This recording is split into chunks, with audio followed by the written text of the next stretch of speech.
Hello friends, आज हम करने वाले हैं चैप्टर 10 वृत्त, क्लास 10th हिंदी मीडियम।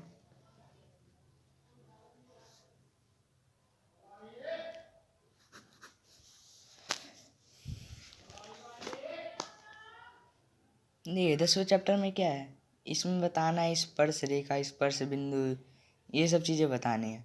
तो मैं पहले आपको डिटेल में बता देता हूँ, बेसिक चीज़ें बता देता हूँ आपको जो इस चैप्टर से रिलेटेड है। बहुत ही इम्पोर्टेंट चैप्टर है ये।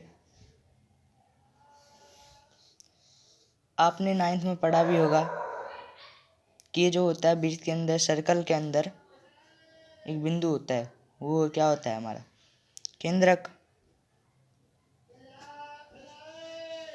ये क्या है, हमारा वृत्त।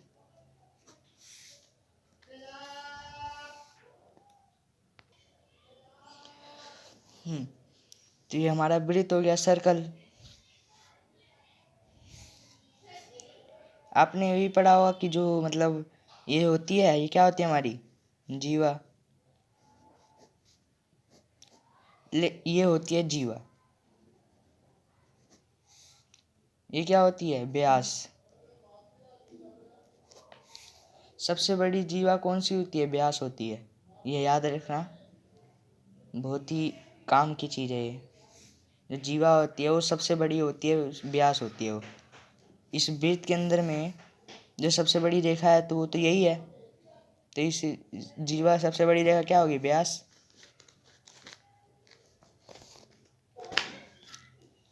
ठीक है, इतना तो आपको पता ही, आपने 9th में पढ़ा ही होगा। एक सर्कल बनाते हैं। अब बात करते हैं स्पर्श रेखा, स्पर्श बिंदु, त्रिज्या, इन सब के बारे में। तो आपको पता ही है, एक वृत्त पे अनेक स्पर्श रेखाएं खींची जा सकती है। जैसे यहाँ से, यहाँ से, यहाँ से, यहाँ से, यहाँ से, यहाँ से, तो मतलब बहुत सारी खींची जा सकती है, अनगिनत। तो ये तो अनेक स्पर्श रेखाएं हो गई।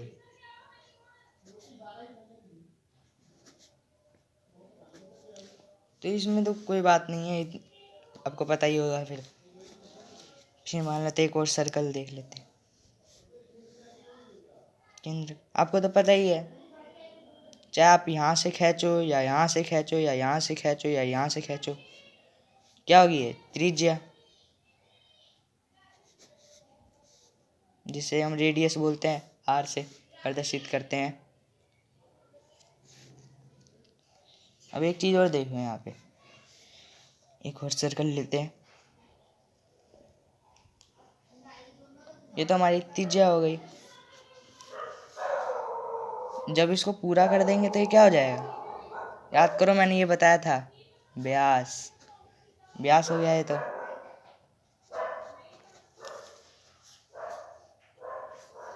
चलो, ये व्यास हो गया। अब इसमें एक चीज़ 100% याद रखना कि एक वृत्त पे 2 समांतर स्पर्श रेखा खींची जा सकती है, 2 से अधिक नहीं खींची जा सकती। मतलब जैसे ये जो रेखा है वो बराबर होगी इसके। अब ये जो रेखा है इसके बराबर तो हो नहीं सकती, ये बराबर ये होगा, और जो ये होगा तो ये इसका बराबर ये होगा। तो कोई 2 ही समांतर हो सकती है, चाहे आप ये ले लो, ये ले लो, यही 2 बराबर होगी, चाहे ये ले लो, यही 2 बराबर होगी। तो कुछ भी कर लो, मतलब 2 ही समांतर स्पर्श रेखा हो सकती है। जो स्पर्श रेखा होती है वो हमारी होती है जो वृत्त को टच करते हुए जा रही है, मतलब ये स्पर्श रेखा। और जो जहाँ से वृत्त पर छूते हुए जा रही है ना, वो स्पर्श बिंदु होती है, स्पर्श बिंदु। ये मैंने इसमें बताया था, ये क्या होती है, जीवा। इसी बीच में बता देता हूँ आपको। ये हमारी जीवा हुआ। अगर इसको हम ऐसे कर देते हैं तो क्या हो जाएगी, छेदक रेखा, प्रतिछेदक।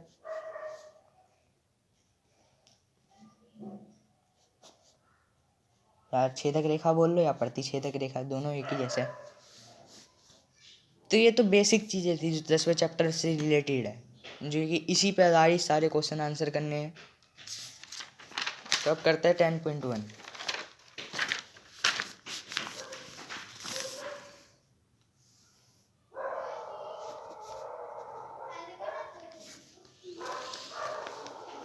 देखो पहले क्वेश्चन में क्या दिया हुआ है, एक वृत्त की कितनी स्पर्श रेखाएं हो सकती है। मैंने अभी बताया था आपको, पीछे देखो,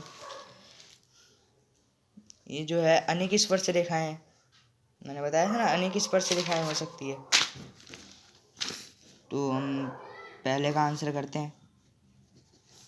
इसमें क्या बोलता है, एक वृत्त की कितनी स्पर्श रेखाएं हो सकती है, अनेक स्पर्श रेखाएं हो सकती है।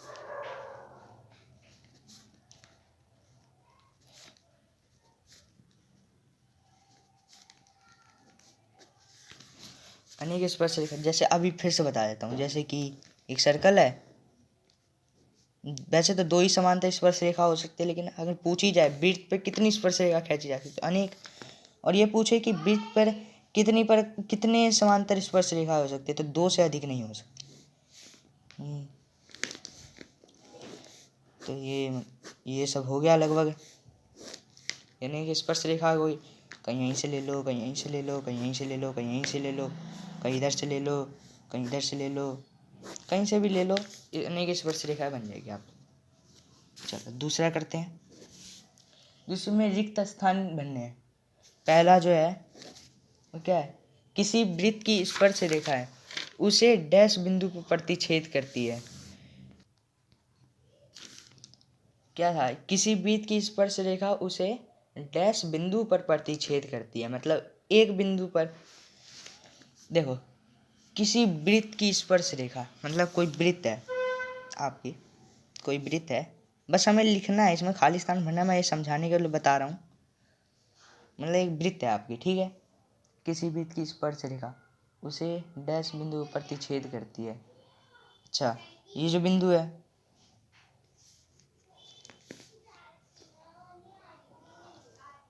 वृत्त जो स्पर्श रेखा ये हो गई हमारी, ये होगी स्पर्श रेखा, ये होगी। और इसने क्या बोला है, देखो किसी वृत्त की स्पर्श रेखा उसे डैश बिंदु पर प्रतिच्छेद करती है, मतलब किसी वृत्त पर स्पर्श बिंदु है वो किस पे प्रतिच्छेद करती है, वृत्त पे, किसी एक बिंदु। तो एक ही बिंदु है, एक बिंदु पर करती है।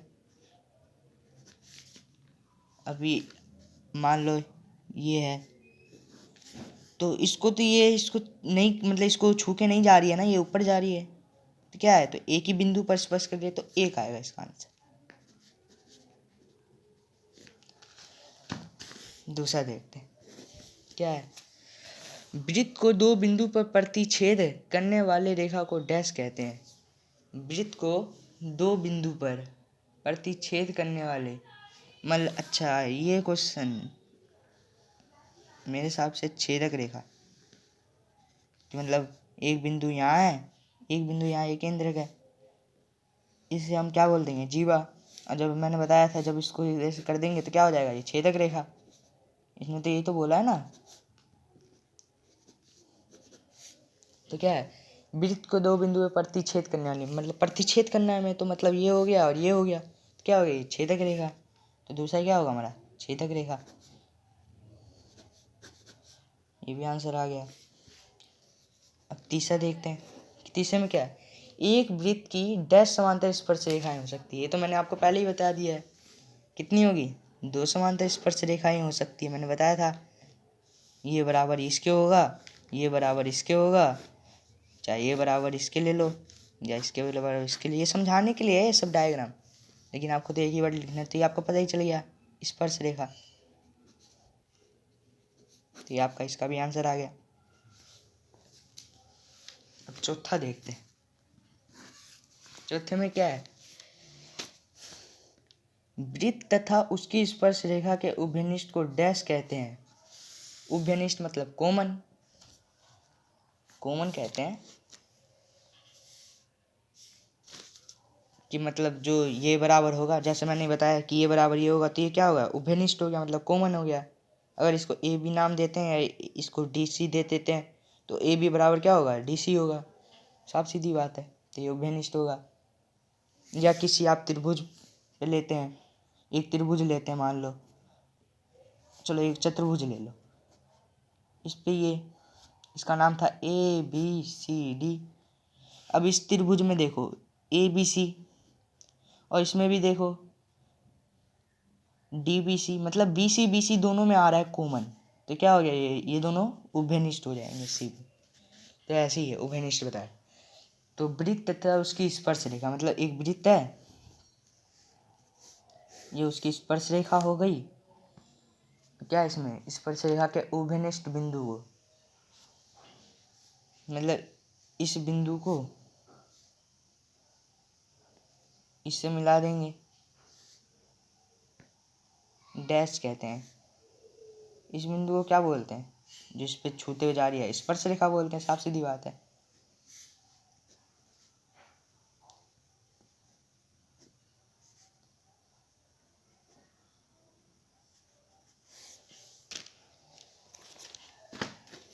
स्पर्श रेखा दो ही होगी ना, दो समांतर स्पर्श रेखा। तो दो आंसर आएगा आपका, ठीक है।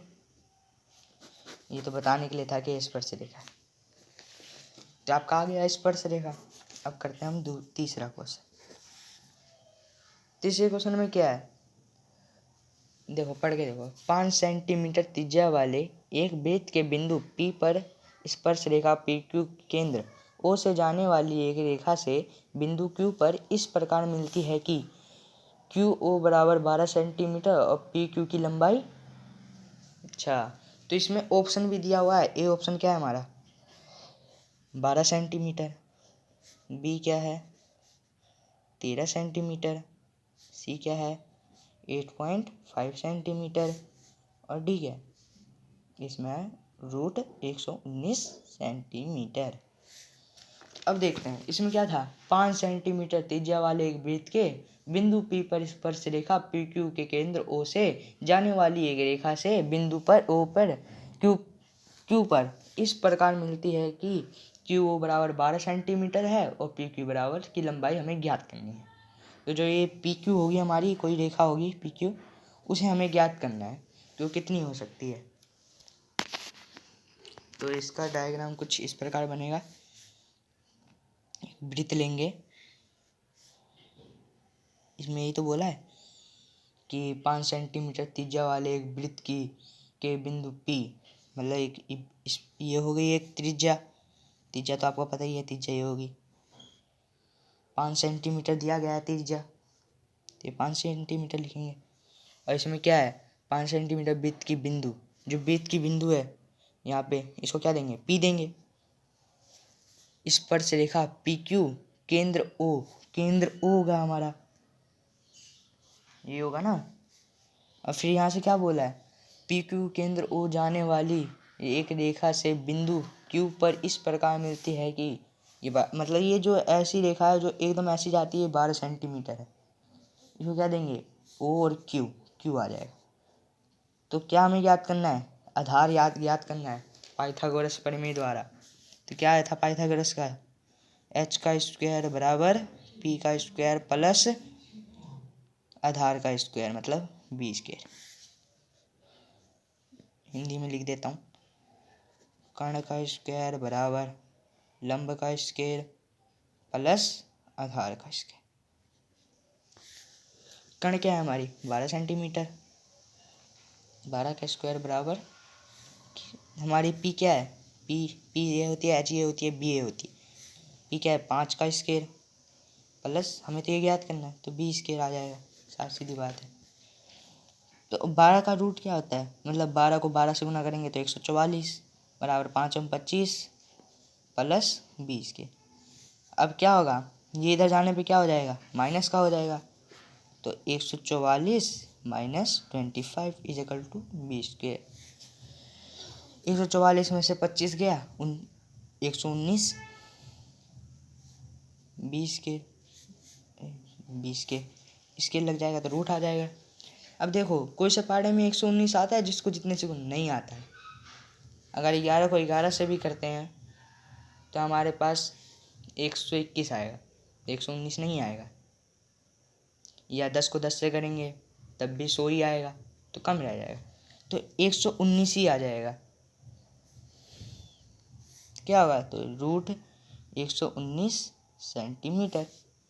तो हमारा भी ये निकल गया पी क्यू। हमें पी क्यू ही तो ज्ञात करनी थी। जो पी क्यू होगी हमारी रूट 119 सेंटीमीटर हो गए।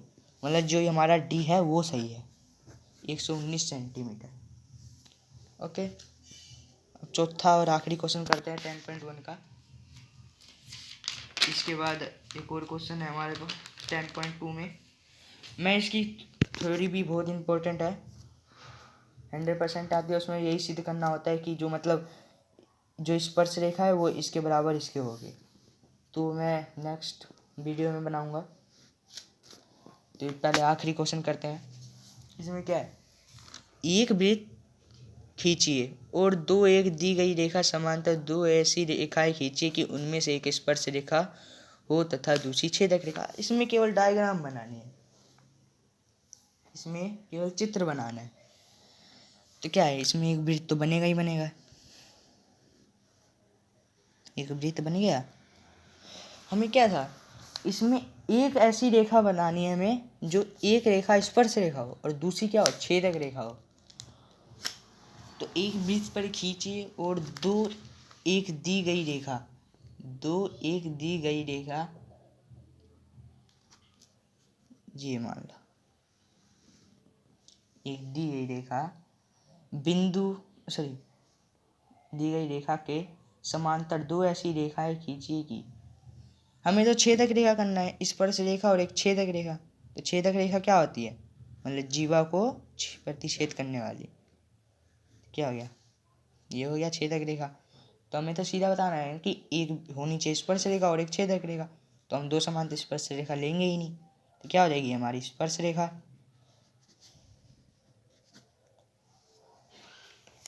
इनमें रेखा दूसरी छेदक रेखा हो तो दूसरी क्या होगी हमारी छेदक रेखा। आसान है, बस चित्र चित्र बनाना है। तो आप शुरुआत से एक बार देख लो।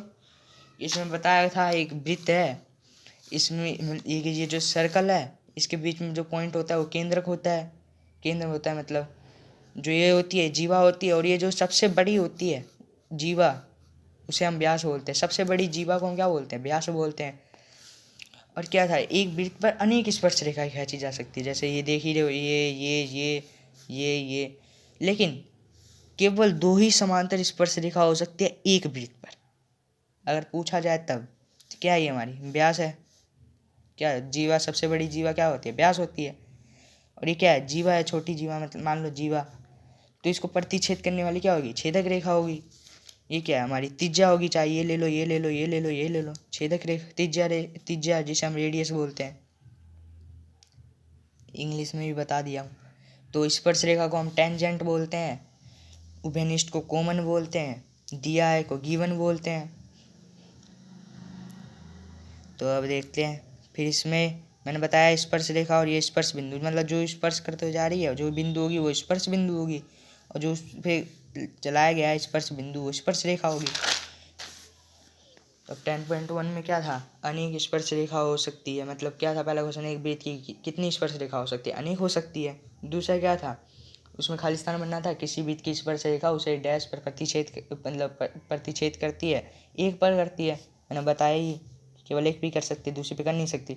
दूसरा क्या है, वृत्त को दो बिंदु पर प्रतिच्छेद करने वाली रेखा को डैश कहते हैं। छेदक रेखा कहेंगे तो मतलब जो वृत्त पे दो बिंदु है उसको काटने वाली क्या रेखा होगी, छेदक रेखा होगी। तीसरा क्या था, एक वृत्त की डैश इस समांतर स्पर्श रेखा हो सकती है, दो समांतर हो सकती है। मैंने बताया था कि इसके बराबर ये होगा, इसके बराबर ये होगा। चौथा, वृत्त तथा उसकी स्पर्श रेखा के उभयनिष्ठ बिंदु को डैश कहते हैं, साफ सीधी बात है, स्पर्श रेखा। तीसरा, इसमें सिद्ध करना था कि 5 सेंटीमीटर वाला एक त्रिज्या था, उसमें ओ क्यू 12 सेंटीमीटर थी, तो हमें यही निकालनी थी, आधार निकालना था। तो हमने पाइथागोरस प्रमेय द्वारा ये निकाल के इसको 19 का रूट आया, तो ये तो किसी से गुना हो ही नहीं रहा है, तो 119 सेंटीमीटर ही आ जाएगा। और फिर चौथा क्वेश्चन था, इसमें डायग्राम बनाना था कि एक वृत्त बनाओ, उसमें एक स्पर्श रेखा होनी चाहिए, एक छेदक रेखा होनी चाहिए। तो हमें साफ सीधी पता है स्पर्श रेखा ये होती है, जीवा को जो काटते हो छेदक रेखा होती है, तो साफ सीधी बात है ये बन गई डायग्राम। तो हमारा ये कंप्लीट हो गया है। Thank you. इस वीडियो को लाइक एंड सब्सक्राइब करें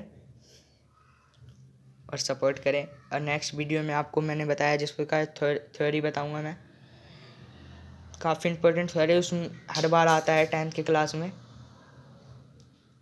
उसमें यही सिद्ध करना है, जैसे कि आप ये देख सकते हैं ऐसे में कि ये पेंडिकुलर है इसके, तो अगले वीडियो में ही बता सकता हूँ, क्योंकि अभी मैं ठीक है गाइस, मैं चलता हूँ।